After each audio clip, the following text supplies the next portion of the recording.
Hey everyone, my name is Kiley Hamlin and I'm a developmental psychologist from the University of British Columbia. I'm really happy to be here. Thank you to the organizers, particularly Xavier, for keeping us all in line.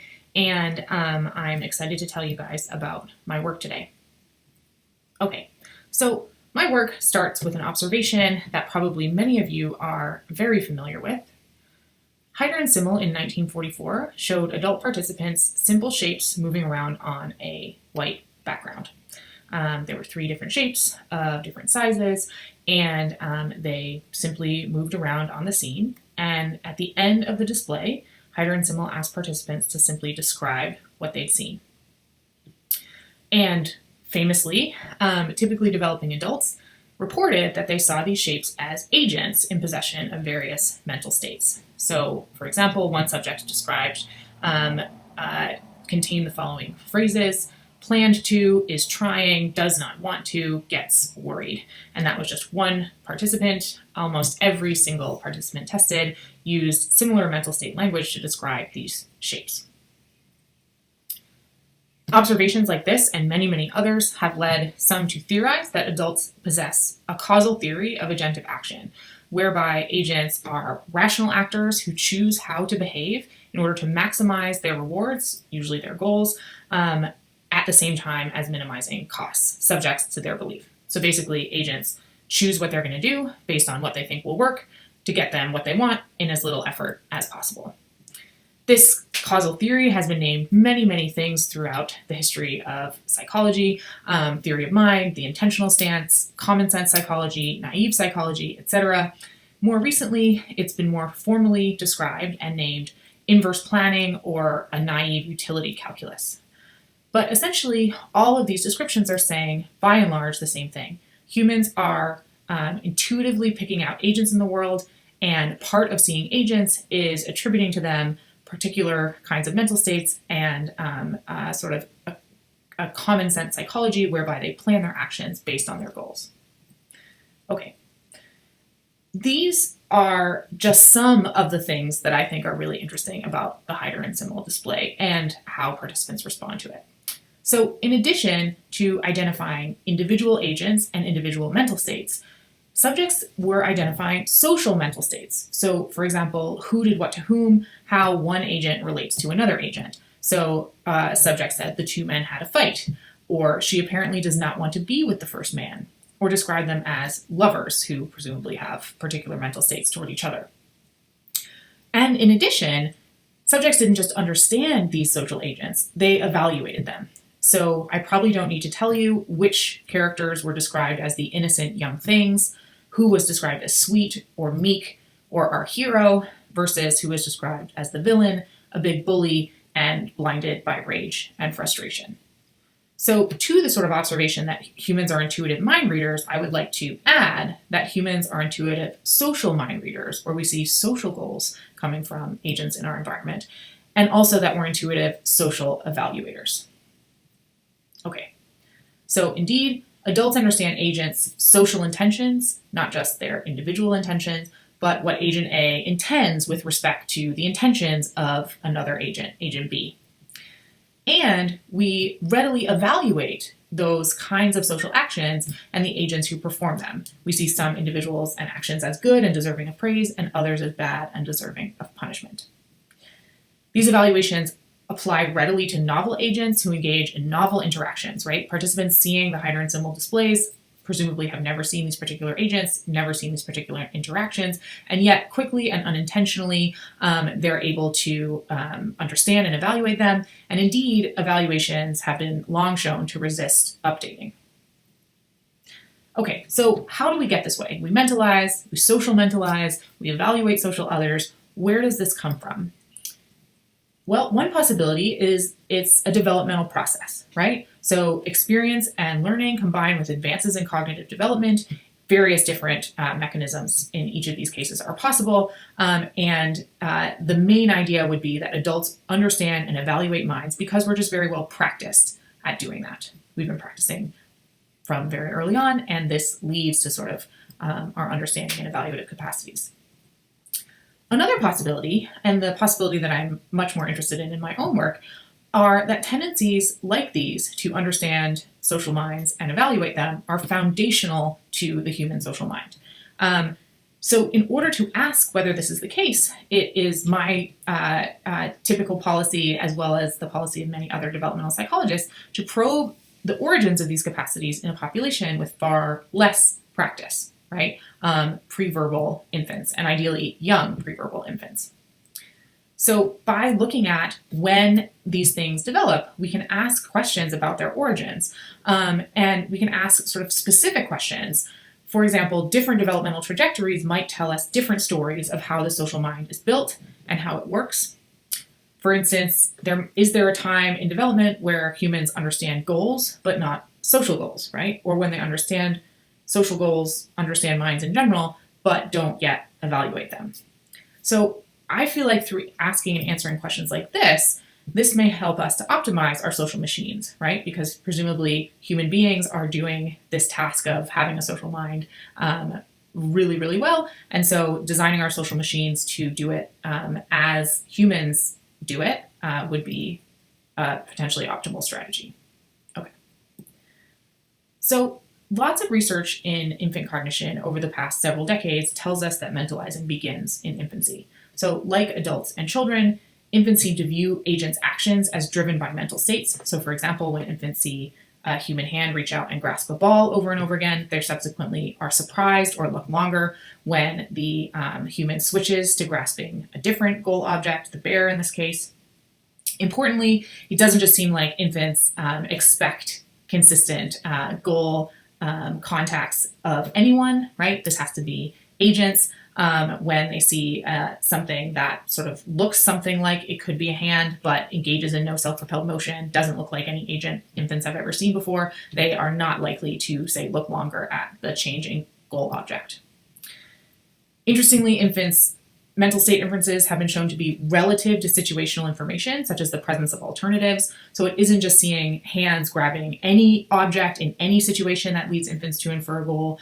For example, if a ball is grabbed not in the presence of an alternative object, infants will later not know what the hand is likely to go for. And finally, lots of studies have shown that infants expect agents to pursue their goals efficiently, subject to environmental constraints, right? So if in one situation, an agent needed to jump over a barrier in order to get to its goal, but then the situation changes, the barrier goes away. Infants are now surprised when the agent doesn't change their behavior to reach their goal more efficiently. Okay, so a couple important things here is that these tendencies have been shown to apply to human as well as to novel non-human agents. So very early in life, infants, like adults, can apply their mentalizing to non-human agents. In addition, many of these tendencies have been shown as early as 3 months of age, and 3 months of age is an important age in infant development because it is a time before infants are really capable of experiencing these kinds of unfulfilled goals themselves. So for example, they're not yet capable of locomoting around in the world. They're certainly not capable of leaping over barriers.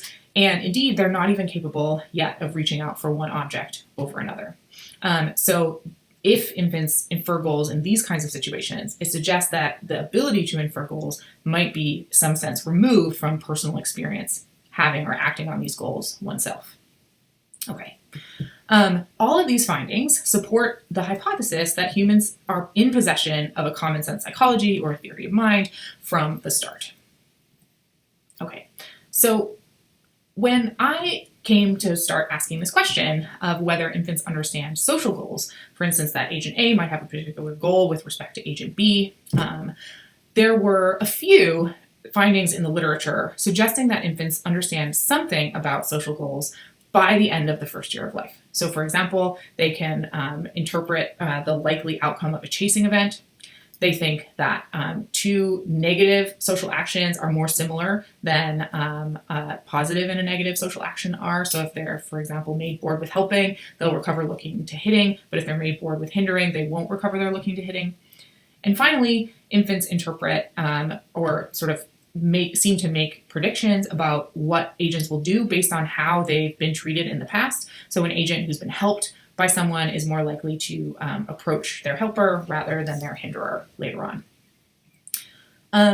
When I started asking these questions, I was interested in a few things, but in particular, when does the understanding of social goals emerge, and at what point does this understanding support evaluation? Okay, so here's the basic approach that we take in my research. We show infants pro-social and antisocial puppet shows, where there's three characters. There's some protagonist with an unfulfilled goal of various different kinds. There's someone who helps the protagonist, who is pro-social, and someone who hinders the protagonist, who is antisocial. Infants are shown live events, as in they sit there and watch these puppets acting in real time, repeatedly until they're habituated. So they'll see like a helper event and a hinderer event and a helper event and a hinderer event over and over until they're officially bored with looking at them. And of course, we, across all the studies I'm going to show you, we counterbalance the identity of the characters, so which puppet is the helpful one on a particular day, the order of the events, the side in which things happen on, etc., etc. Okay, so here is just a few of those shows.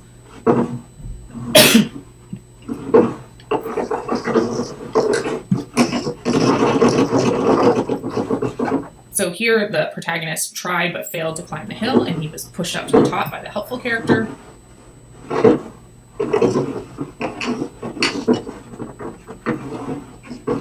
Infants would also see an unhelpful character where the protagonist is pushed back to the bottom of the hill. In our ball show, the protagonist plays with and then drops a ball. When one puppet retrieves the ball, he gives it back. And when the other puppet retrieves the ball, he runs away with it. Our another show is our box show, where here the puppet is trying but failing to get a box open. This box, it's hard to see from where you are, but the box contains a brightly colored rattle toy. The helper puppet comes and opens the box, allowing the dog to get the toy. The hinderer puppet comes and slams on the box, preventing the puppet from getting the toy. Okay, so infants will see like a set of pro-social and antisocial interactions on repeat until they're officially bored.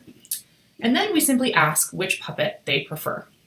The basic logic here is that if infants produce consistent choices during our preference phase of the experiments, then this arguably reflects both understanding of the social interactions that they were seeing, as well as evaluation of the characters involved.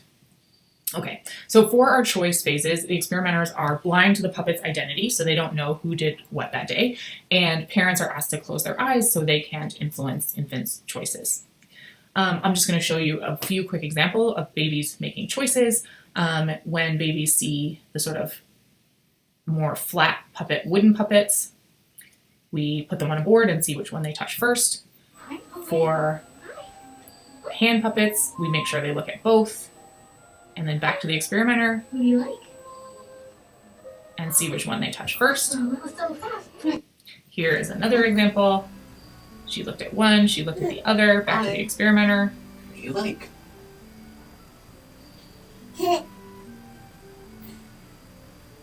Perfect job. So that was a touch and like a lean in for a kiss maybe. With our very youngest infants at 3 months old, we, as I said before, they're not even capable of reaching out for one object versus another. So with these babies, we do a preferential looking technique where we simply hold the puppets up in front of their face. We don't expect them to reach for one or the other, but after about 30 seconds, we go back and code the number of seconds that baby looked at puppet A versus puppet B. Okay, so I'm going to show you some results from studies like these that we've done over the past 15 years or so. So each of these bars on the bottom is a separate study, and the yellow is babies who chose the pro-social puppet, and blue is babies who chose the antisocial puppet. For most babies, choice means which one did they reach out and touch, but for some babies, and particularly for 3-month-old babies, the choice is reflected in their preferential looking. Okay, so as you can see, there's a lot of yellow on this graph. Infants seem to fairly robustly choose pro-social over antisocial puppets. I want to point out that we don't find any difference in effect size between our sort of oldest babies at 10 months of age and our youngest babies at 3 months of age. And indeed, 3 months is the earliest that infants have been shown to interpret any actions as goal-directed. And here they seem to be interpreting social actions as goal-directed and indeed evaluating characters based on their social actions. Okay. On this graph, there are over 400 infants, and about 75% of them preferred the pro-social puppet. A recent meta-analysis combining work from both my lab and other labs put the rate of choosing helpers at about 2/3, including when correcting for possible publication bias. Okay, so, but that doesn't really tell us about why infants are showing these social preferences. So say you have a 6-month-old baby here, and they show some tendency to think the helper is good and the hinderer is bad. Sort of what is the basis of that tendency? So for the remainder of the talk, I'm going to try to consider why infants prefer helpers to hinderers. In particular, to what extent are infants' evaluations, like adults are, based on evaluating pro-social and antisocial mental states? Okay, so maybe infant social preferences are not even social at all, right? Maybe there's a wholly perceptual account of these results. Maybe there's something inherent to the stimuli. Maybe they like pushing up versus pushing down, or things that leave balls on stage versus take them away.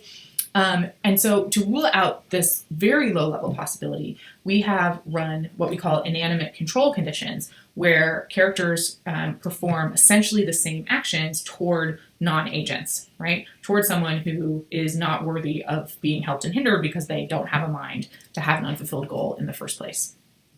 And indeed, we find that infants across the board fail to distinguish puppets in any of these inanimate control conditions, suggesting that this lowest level, wholly perceptual account is probably not what's going on with infant social preferences.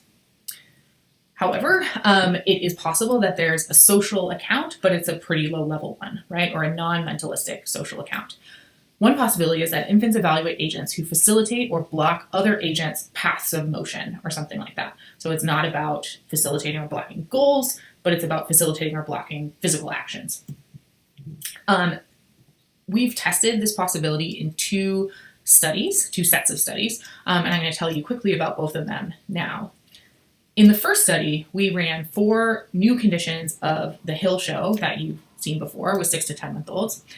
And critically, the climber either looked as though they had an unfulfilled goal or looked as though they did not have an unfulfilled goal. In particular, they either gazed upward, suggestive of a goal to climb the hill, or as they moved up to the hill, they actually looked down the hill, suggestive of, I'm not sure what, but not giving consistent information that their goal was to climb the hill. In addition, we manipulated a possible perceptual event that might have been helping drive infants' preferences, and we, in some cases, the climber bounced when reaching the top of the hill, and in other cases, the climber didn't bounce when reaching the top of the hill. Other studies had suggested that this might underlie infants' preferences, so we tested that here. Okay, so here are the results. As I said, there were 4 conditions. In 2 of them, there was a clear unfulfilled goal because the climber was looking up the hill. And in 2 of them, there was not a clear unfulfilled goal because the climber was moving upward, but looking downward, almost like he was moving backwards or something like that. In 3 out of the 4 conditions, there was bouncing at the top of the hill, and we wanted to see to what extent bouncing would also drive infants' preferences. So here's what we found. We found anytime the climber was gazing uphill as though he had an unfulfilled goal, infants preferred the helper. And anytime the climber's unfulfilled goal was not clear, due to the climber having strange gaze behavior, infants did not prefer the helper. Whether or not there was bouncing seemed to play no role in infants' preferences at all. Okay, so again, is it that infants' evaluations are unrelated to an understanding of the protagonist's unfulfilled goal?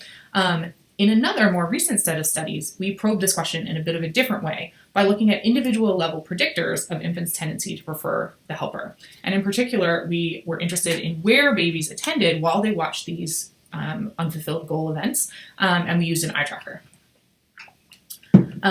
We designed the study based on the logic and based on past work, suggesting that under some circumstances, infants not only seem to understand others' unfulfilled or yet to be fulfilled goals, they also anticipate them from about 6 months of age. So in this case, infants will look ahead to what someone intends to do before they actually do it.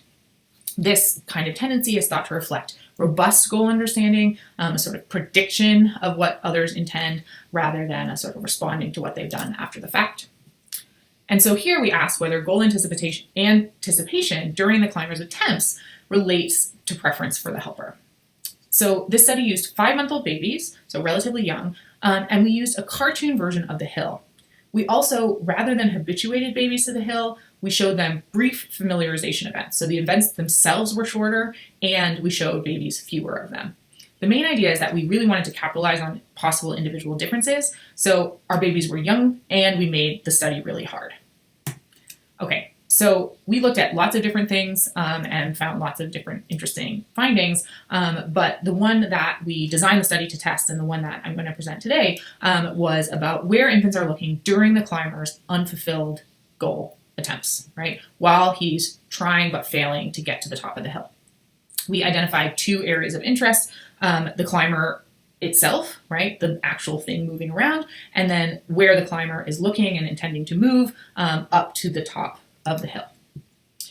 And we asked whether, to the extent that infants looked to the top of the hill during the climber's attempts, did this predict preferences for the helper?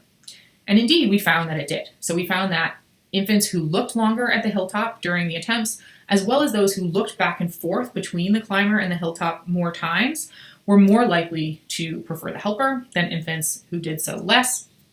And indeed, if you just look at those infants who are not on the y-axis here, so the infants that actually did show some looking to the hilltop, those infants as a group prefer the helper, whereas infants who did not show looking to the hilltop or looking to the unfulfilled goal location did not, as a group, show preference for the helper. So again, these 2 findings suggest that infants' preference for helper is really related to their understanding of the protagonist's unfulfilled goal. Okay, what is it about the agents that infants are evaluating? It seems to be the case that they evaluate agents who facilitate or block other agents' goals. However, we don't know yet whether or not those evaluations are based on the intentions of the helper and the hinderer, or instead based solely on goal completion or failure, right? So if infants' evaluation are based only on goal completion or failure, right, they understand the goal to help, but not the sort of general intention to do so, then they should fail in certain cases, like failed attempts to help or harm or accidental help or harm. In those cases, they should potentially focus on whether or not the goal gets completed or doesn't, right? Solely on the outcome for the protagonist, as opposed to on the intentions of the helper and the hinderer. Okay, so of course, dozens and dozens of studies in the literature suggest that kids are notoriously bad at reasoning about the intentions that underlie others' morally relevant actions, right? They tend to focus on intention, outcome, whereas adults focus on intention. In 2 studies, we asked what infants do in these cases. In one, we asked about failed attempts to help and harm, and the second, we asked about accidental helping and harming. Okay, so in failed attempts, infants see puppet shows that are modified from what you saw before to reflect failed intentions to help versus hinder. So again, the protagonist has an unfulfilled goal, he can't open the box. And in this case, the helper also has an unfulfilled goal. He tries but fails to help, and here the protagonist does not achieve its goal, so it's not a great outcome. In failed hinderer events, the protagonist has the unfulfilled goal, tries but fails to open the box. The hinderer comes and slams on the box, but the protagonist gets the box open anyway by some miracle. Here, despite the fact that the hinderer's intention was bad, the outcome for the protagonist is good. So in these studies, we compared 3 types of characters where the intent differs, but the outcomes are the same. So for example, a failed helper paired with a successful hinderer, right, where the outcomes are both bad. We also had cases like these 2 videos where a failed helper is pitted against a failed hinderer. Here, intention is pitted against outcome for the protagonist. And finally, we had comparisons involving the same intention and just different outcomes, right? So perhaps a failed helper versus a successful one. Okay. Here are the results from 8-month-old infants. What we found is that when outcomes were both good, infants nevertheless distinguished the characters based on their intention and preferred the successful helper versus the failed hinderer. They also preferred a failed helper to a successful hinderer. In the case where the intentions and outcomes were pitted against each other, infants still went with intention, preferring the failed helper over the failed hinderer, even though the failed helper was associated with the worst outcome for the protagonist. And finally, and interestingly, infants did not distinguish in either case where the intentions were matched and the outcomes differed. So they did not distinguish a successful from a failed helper or a successful from a failed hinderer. Together, these results suggest that 8-month-olds can use intention to evaluate others, and in fact, privilege intention over outcome when they're pitted against each other. And unlike children, don't seem to use outcome in determining their social choices. Interestingly, 5-month-olds in the same studies showed no significant effects in any of these cases involving failed attempts to help and harm. It might be that failed attempts of any kind are confusing for babies this young, and indeed that is what the rest of the literature suggests. Okay. In the second case, where intention and outcome are pitted against each other, we looked at accidents. And this study is led by my former student, Brandon Wu. We had cases of intentional and accidental helping, as well as intentional and accidental hindering. I'm just going to show you the helping events because they are really, really similar to the hindering ones. Okay. So here, the leopard protagonist is going to demonstrate an unfulfilled goal to reach the toy on top of the shelf. The dog sitting there looks at the leopard, looks at the toy on top of the shelf, and seems to intentionally push the shelf over, allowing the leopard to get his toy. Okay, so that was helpful, and presumably it was intentional. The dog was there to watch him have his goal and then sort of seemed to purposely push over the shelf. In contrast, the accidental helper is not there while the protagonist demonstrates his unfulfilled goal.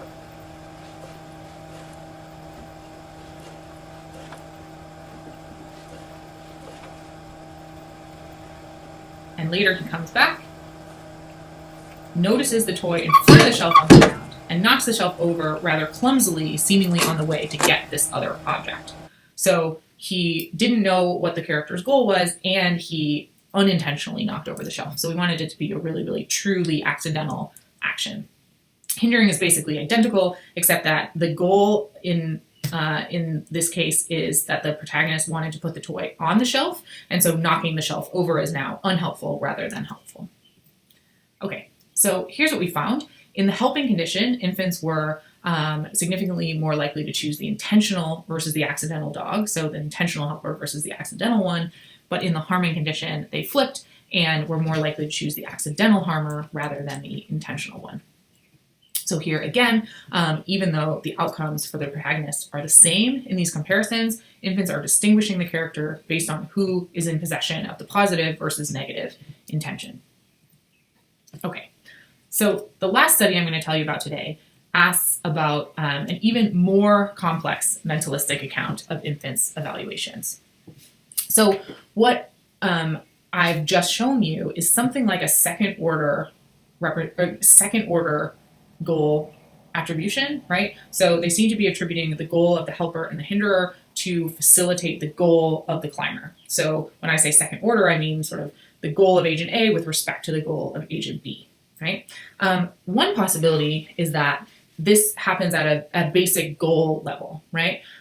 They think that it's good to have goals to facilitate others' goals, right? It's possible that they can have that intention without representing helpers and hinderers' sort of knowledge or beliefs about the goals of others. This kind of really truly mentalistic account is perhaps best illustrated by the following example. Is it nice to give someone Brussels sprouts? Well, if you're me, I would think you were super nice if you gave me Brussels sprouts, but if you were my mom, she'd probably think you were a jerk. Right? Whether or not giving Brussels sprouts is nice depends on if you like Brussels sprouts. Reflective that the very same act can be either nice or mean or neither, depending on the particular mental states of the recipient of the action, right? But in addition, the potential helpers and hinderers in the world would presumably need to know something about the mental states of the recipient in order to know if their action was nice or mean, in order to actually intend to be nice or mean, right? So they could intentionally give you Brussels sprouts without intending to help you versus harm you, for example. Indeed, if they don't know about your preference for Brussels sprouts, they can't exactly be praised for niceness or blamed for meanness outside of some analysis of like base rates of liking Brussels sprouts in the population, right? So in that sense, achieving this kind of evaluation would require a representational second order goal attribution. And the last study I'm going to tell you about asks whether infants do that. So 10-month-old infants watched the following events. A protagonist puppet looked at one object, looked at another object, and grasped the first object. On alternating events, the locations of the objects switch places, but the protagonist always grasps the same object. So this happens 4 times, which we think gives infants of this age very good information that the protagonist prefers the duck, in this case, to the flower, although some babies saw the protagonist prefer the flower. Then infants see a lost access event where the lion is no longer able to get to either of the objects because doors have been placed into the walls blocking his way, and he sort of jumps up and down behind the stage as though this is upsetting him. Finally, infants see door opening events by the elephant characters that had been resting on stage. So the lion again says, "I can't get through." One puppet raises the door, allowing the lion to get to the duck, in this case his preferred object, whereas the other puppet raises the other door, allowing the lion to get to a toy, but not a toy that is his preferred object. For some babies, the toys were in the same location as the lion last saw them, and for other babies, the toys were switched. Okay, so the logic of the study is like this. I just showed you what we call the preference knowledge condition, where the lion has a preference for the duck over the flower, and the elephants were sitting there and so know about the preference. Presumably, in this case, everyone knows everything about everybody, right? So the elephants are aware of the mental states of the lion. In contrast, in the preference no knowledge condition, the lion again prefers the duck over the flower. However, the elephants are not there, they're just simply absent from the stage, and so don't know about the preference of the lion. So this is a sort of case where the elephants don't know whether the lion likes Brussels sprouts or not. And finally, in the no preference knowledge case, the lion repeatedly touches the duck, but it's not a choice because the flower is not currently present. So previous studies suggest that infants will not infer that the lion has a preference for ducks in this case, and indeed that is the logic we based the study on. Also importantly, here the elephants watch the lion prefer or choose the duck over and over again, but not in the presence of the flower, and so the elephants know that the lion has not expressed a preference for ducks in this particular case. Okay. So the logic is, if infants have a truly second-order representational goal attribution of the helper and hinderer in this case, then the elephant should only be differentially good and bad in the preference knowledge case. In the other 2 conditions, they should not be differentially good and bad. Okay, and indeed, that's exactly what we found. We found strong preference for the door lifter who gave the lion access to the duck only in the preference knowledge case, where the elephants sort of knew about the lion's preference. When the lion had a preference but the elephants didn't know, they didn't distinguish the characters, and when the lion didn't have a preference and the elephants knew that, they didn't distinguish the characters. Okay, so to quickly wrap up, infants seem to not only understand that individual agents are motivated by mental states, but they also seem to understand various social goals and evaluate individuals who act on those social goals. Here I've talked exclusively about helping and hindering, but there are many related findings across other social domains in the literature, including imitation, fairness and unfairness, dominance, protectiveness, etc. In particular, we've seen sort of, I hope, what you consider a lot of evidence that infants' evaluations are sensitive to the mental states of all the actors involved, right? The recipients of helpful and harmful actions have to have unfulfilled goals, and the helpers and the hinderers have to intend to help and to hinder. Indeed, they have to sort of demonstrate the intention regardless of what the outcome is. They shouldn't show the intention accidentally, or they should in the case of hindering. And in addition, these evaluations seem to be subject to representational states on the part of the helper and hinderer, like knowledge and ignorance. So this suggests to me that social goal understanding and social evaluation appears in development at the very same time as evidence for goal understanding writ large. Right? So at the same time as infants are starting to understand simple object-directed goals as goal-directed, they're understanding social goals as goal-directed, and they're evaluating characters who perform positive versus negative social actions. So to me, this suggests that all of these capacities are foundational features of the human social mind, right? So not just simple mentalizing, but social mentalizing and social evaluation, suggesting that the sort of social machines that we build should really take care to include all of these capacities in their programs. Thank you very much, and I can't wait to discuss.